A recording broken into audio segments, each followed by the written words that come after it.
Now with all the latest stories making the headlines this afternoon, it's the ITV Lunchtime News.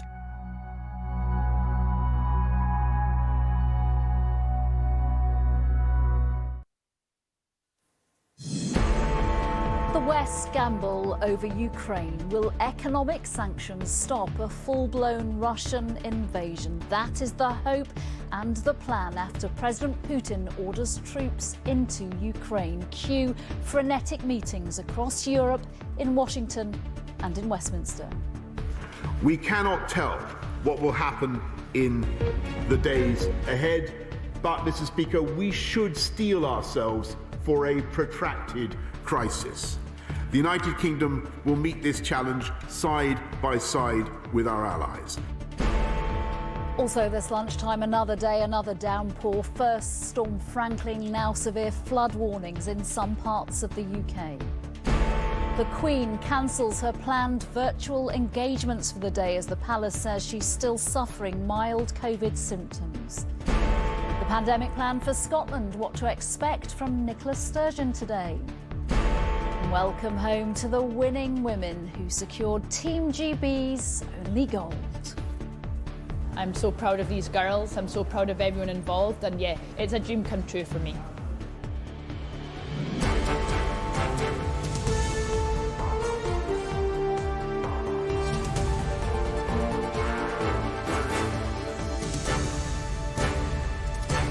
This is the ITV Lunchtime News with Nina Hossain.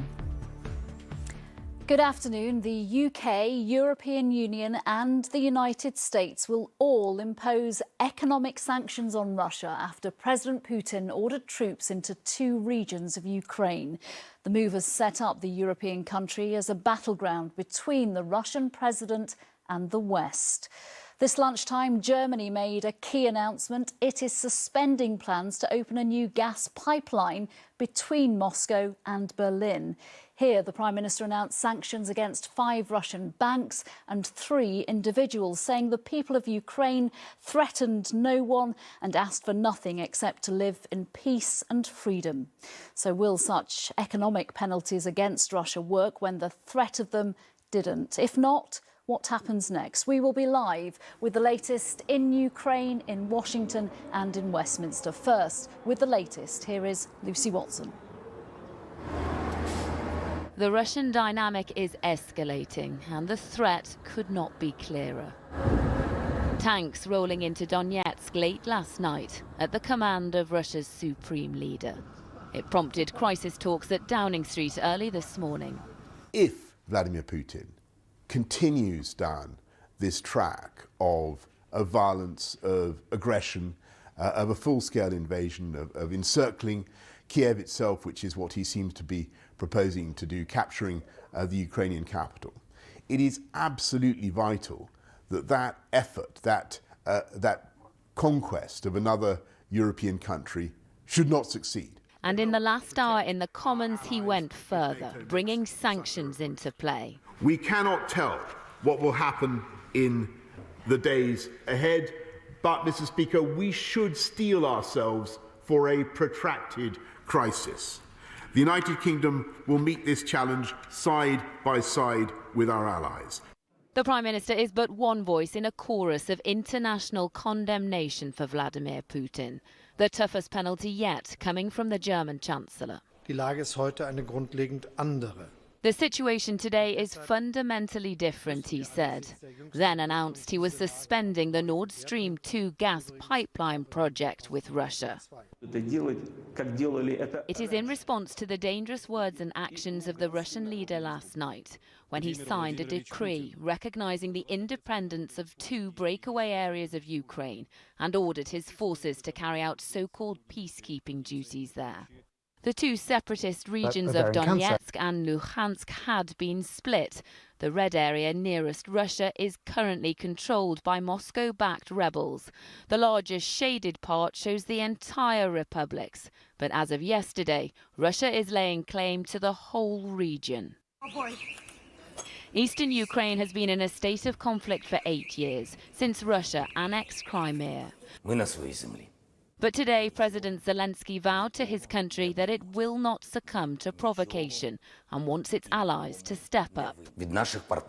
We are on our own land, he said. We are not afraid of anything or anyone. We don't owe anyone anything, and we won't give anyone anything.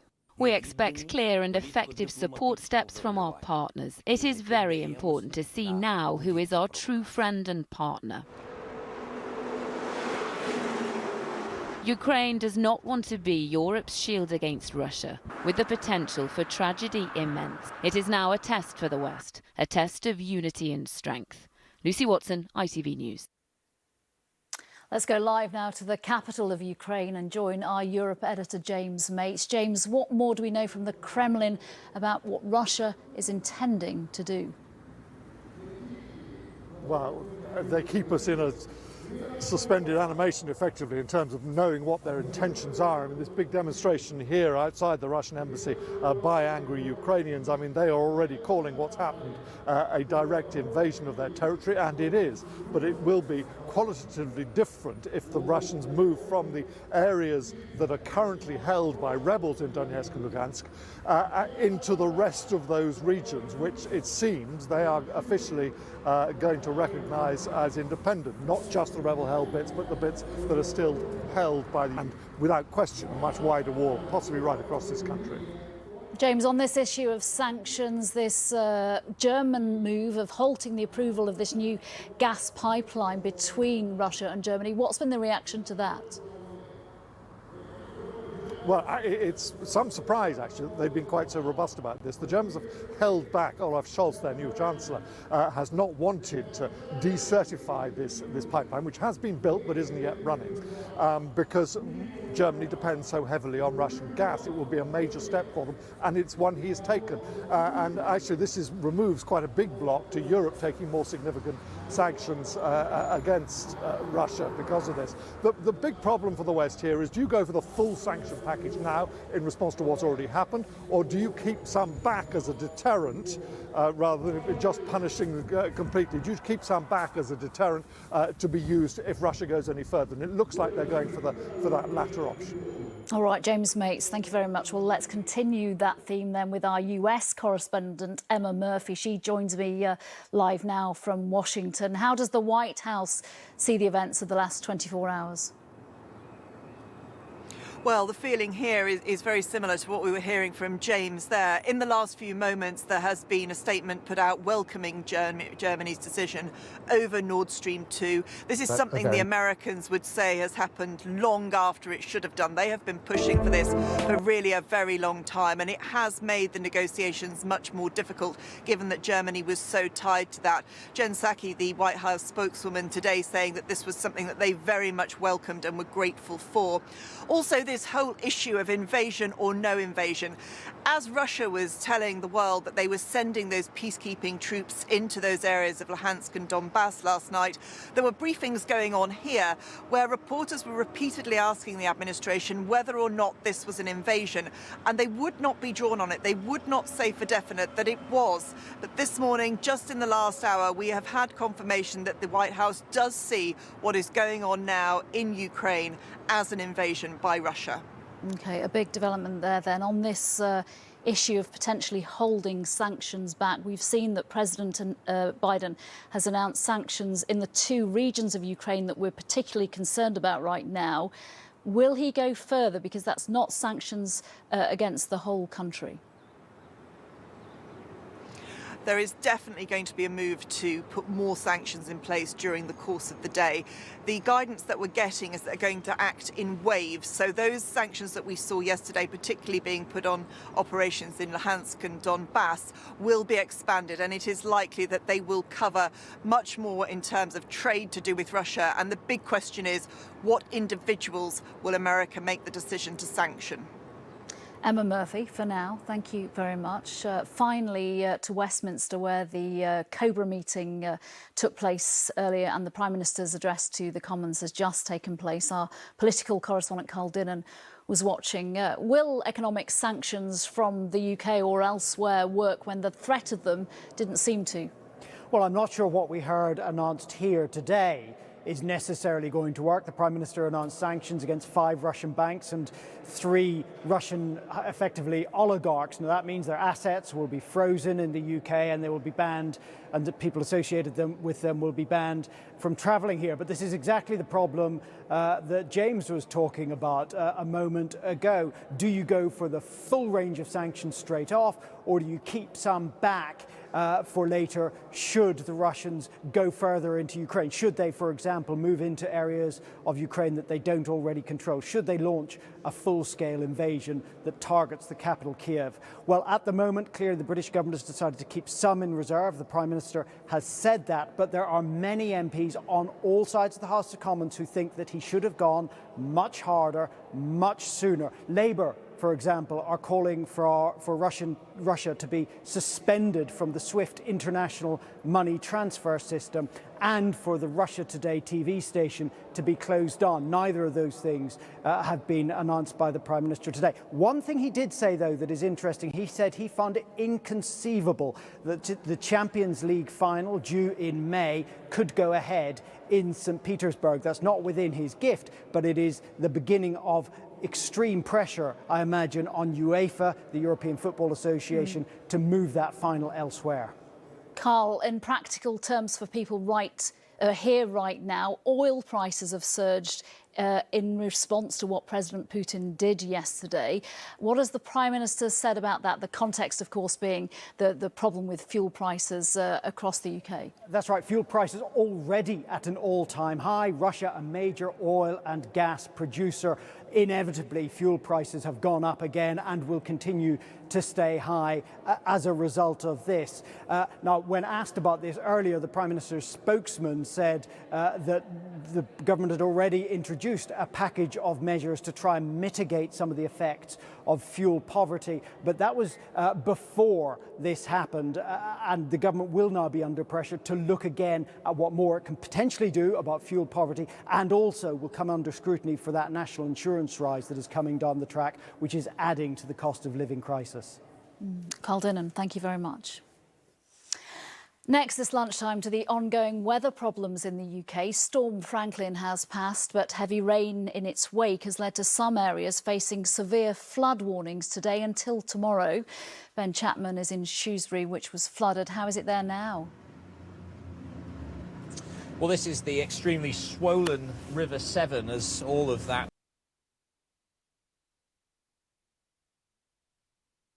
rainwater that fell during Storm Franklin slowly but surely makes its way downstream. It's causing problems not just here in Shrewsbury, where the river level has now peaked, not before flooding parts of this town, but also downstream of here in those places where the river level hasn't yet peaked, in Ironbridge, in Bewdley, where severe flood warnings are in place. That means a danger to life, and homes and businesses there are being evacuated. Now, I spent the morning in a little place called Colham, close to the river here in Shrewsbury. Now there, the high street is waist deep in water in many places, and for those running businesses there, it is the second time in just 3 years that they've been flooded. They were told then, 3 years ago, that this was a rare event. It is becoming a regular occurrence. It's just that constant worry that it is going to flood, and for nearly all the other businesses, they do. They let water in, so then it's a case of, once the water's gone, how they get back on their feet, and every time it just is worse. Well, the Environment Agency says that across the country, some 400 properties have been flooded. The good news is that there will not be any more significant rain today, but the River Severn is causing the most concern because it is already so full of water, and it will be a very nervous few hours now for those with homes and businesses behind temporary flood barriers to see if they will continue to hold. Won't it just, Ben? Ben Chapman there, thank you very much. Let's go to York now and join our northern reporter, Hannah Miller. Hannah, the city was prepared for this. Yes, thankfully here the water seems to have been contained, despite the river level here being the second highest it has ever been, 4.6 metres above normal. To give you a sense of what that looks like, if we take a look over there, you can see the pub with the windows half covered in water, and if we move across to the right, you can see just how well prepared this city is, the water being pumped out of a second pub there on the right. Where I'm currently standing right now in the centre of York would normally be a lovely riverside footpath, but we won't be taking a walk along there because, as you can see, the handrail goes straight into the water. This might all look very dramatic, but the city, as you say, is used to this. The council say that they've had no reports of water actually getting into properties here, and the water level is now expected to start going down. The flood defences here have worked. That hasn't been the case, of course, across the whole of the north of England. Yesterday there was significant travel disruption. Many services are now back to normal, but Rotherham Central Station remains closed while they pump the water off the tracks. The feeling here and the hope, though, is that the worst is now over. Hannah Miller in York, thank you very much. So will the weather improve? The full forecast a little later. Also still to come. Good things come to those who wait. Eve Muirhead on getting gold at her 4th Olympics.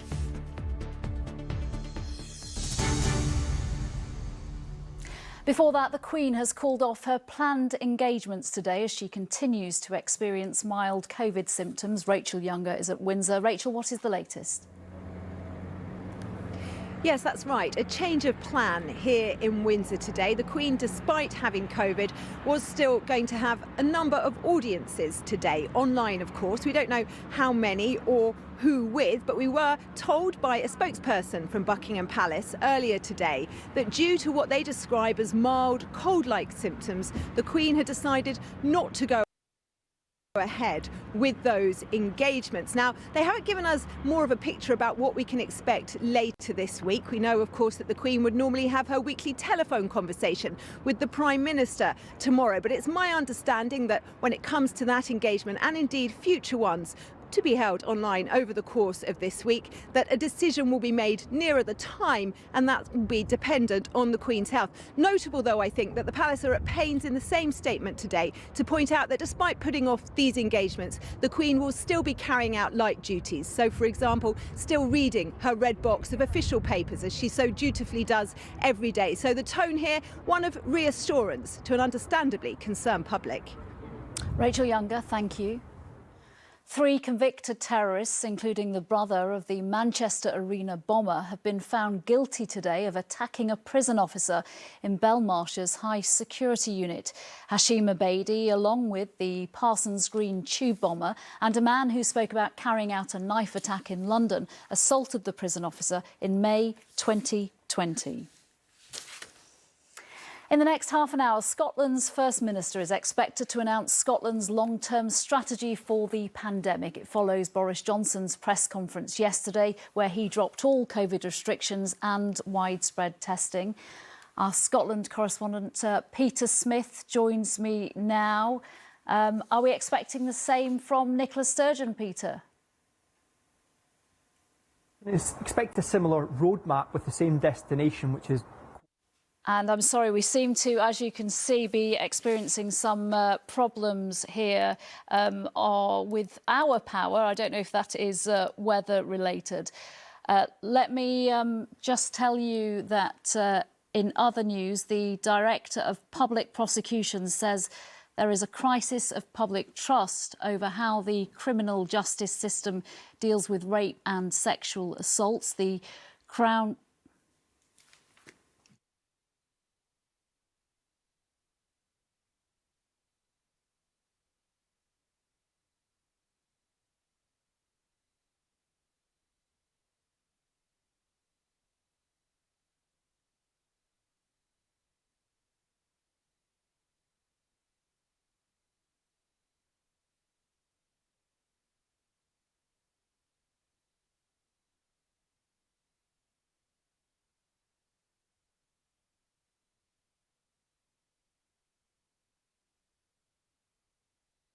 We're having a few problems at the moment. We're sorry about this. We are working to fix these and get back to the programme as soon as we can.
We're having a few problems at the moment. We're sorry about this. We are working to fix these and get back to the programme as soon as we can.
Not everywhere will be cold today. Some places will be warm and toasty. Heinz Beans sponsors ITV National Weather.